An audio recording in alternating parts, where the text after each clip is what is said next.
And finally, on this June 18th, in the news, Sally Ride becomes the first American woman to launch into space. Her supporters at the launch wear T-shirts printed with lyrics from Wilson Pickett's famous song, Mustang Sally, Ride, Sally, Ride. And in weather, it looks like overnight lows is going to be around 57 degrees, daytime highs around 72.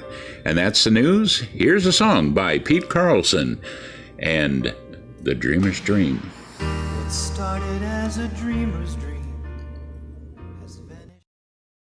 In November of 1982, the Lord gave George 2 dreams on the same night. They confirmed a prophecy from George's youth that one day the Lord would use even George's pain for his glory. At the time of that prophecy, those words threw George into a tailspin because he could not accept that the Lord could know about how horrible his pain was and not rescue him from it. This was an important new epiphany for George because after these 2 dreams, the Lord has given him many prophetic dreams that had witnesses that knew of the dreams and then knew that the dreams actually came to pass in the future. This would be a very important point in George's future. George learned he would answer for his choices to God, and God would let George's fathers answer for his own choices. Anyone who has worked through codependency issues understands what this means. George says those 2 dreams were like going through a 12-step program overnight. They taught George that the Lord would help him understand his responsibility for how he dealt with the impact of his difficult childhood. They also helped George begin to truly release his reactions to his father's choices and allow his father to answer to God for them himself. When the Lord reached into George's spirit with the 2 important dreams, he comforted George and then gave him a bit of insight into the hard past his father suffered. This gave George a bit of insight into some of the roots of his father's mental illness and violent nature. In the first dream, George was on the air at the radio station where he worked. In the dream, he played a public service announcement that stated, "Domestic violence has been in the news a lot lately." As the rest of the spot played, the phone rang. On it was George's father accusing him, "Why are you doing this to me?" George jerked awake from the dream, feeling panicky and bewildered. It is a cardinal rule in homes suffering with domestic violence that no one in the family ever talks about it. Immediately, George went back to sleep, and he had a second dream. In it, he saw a small boy around the age of 6 or 7. The child looked miserable, cold, and alone. He was alone in a dark room next to a cold fireplace.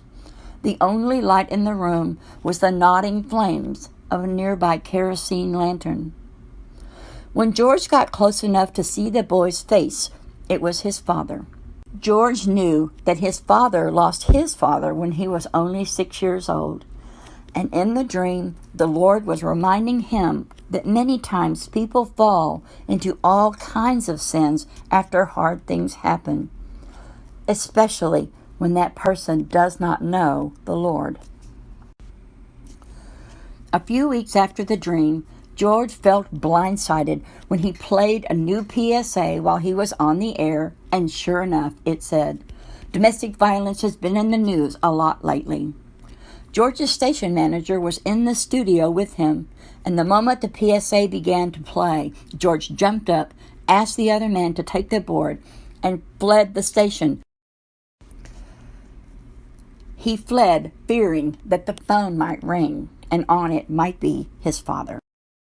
George drove out into the Los Angeles desert to the station's transformer building. He locked himself in and began to pray and cry.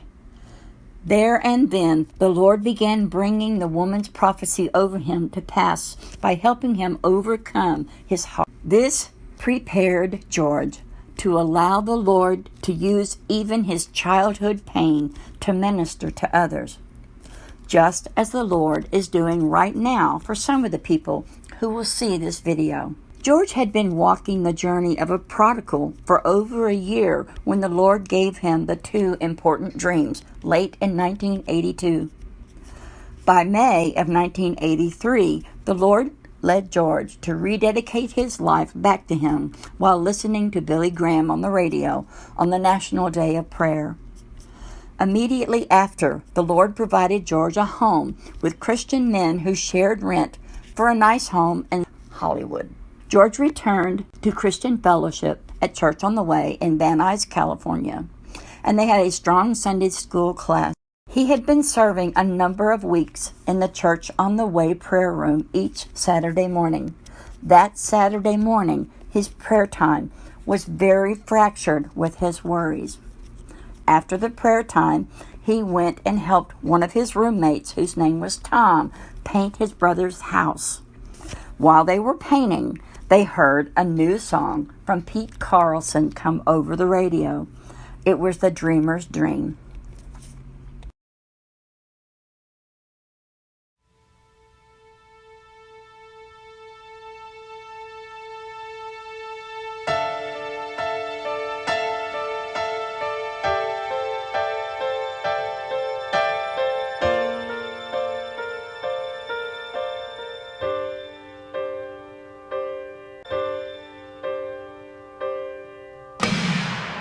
What started as a dreamer's dream has vanished in the wind. It swept me away without my knowing just where it all would end. And now it has to start again. Pain's too kind a word to deeply say what's hanging on inside of me. Lord, I wanna believe you and I wanna be near you, but I keep thinking where I've been. You see, I don't really believe you can heal me and put me on the road again.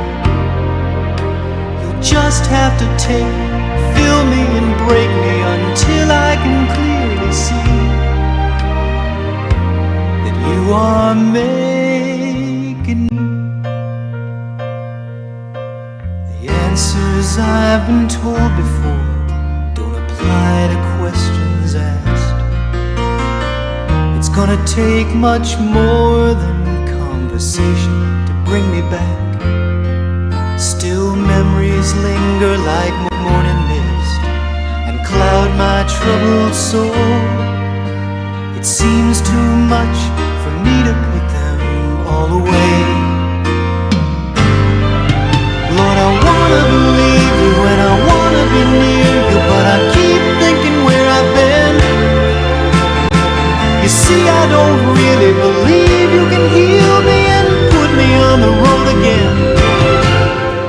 You'll just have to take me, fill me and break me until I can clearly see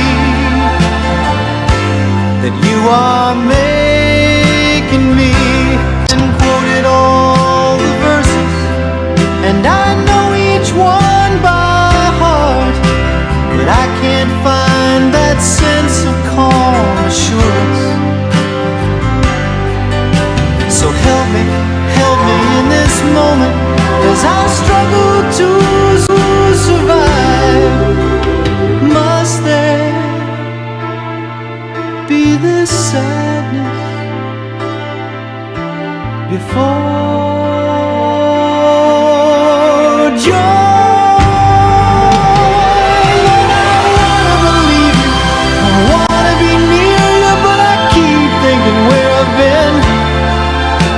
You see, I don't really believe you can heal me and put me on the road again. You'll just have to take me, fill me and break me until I can clearly see that you are making me, that you are making me.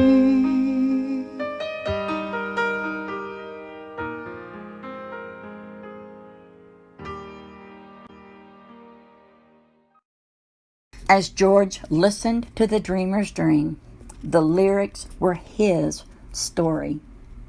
They were his prayers. They were the exact words he had cried out to the Lord all week. And when the song came to the end, the Lord gave George exactly what it says in the lyrics.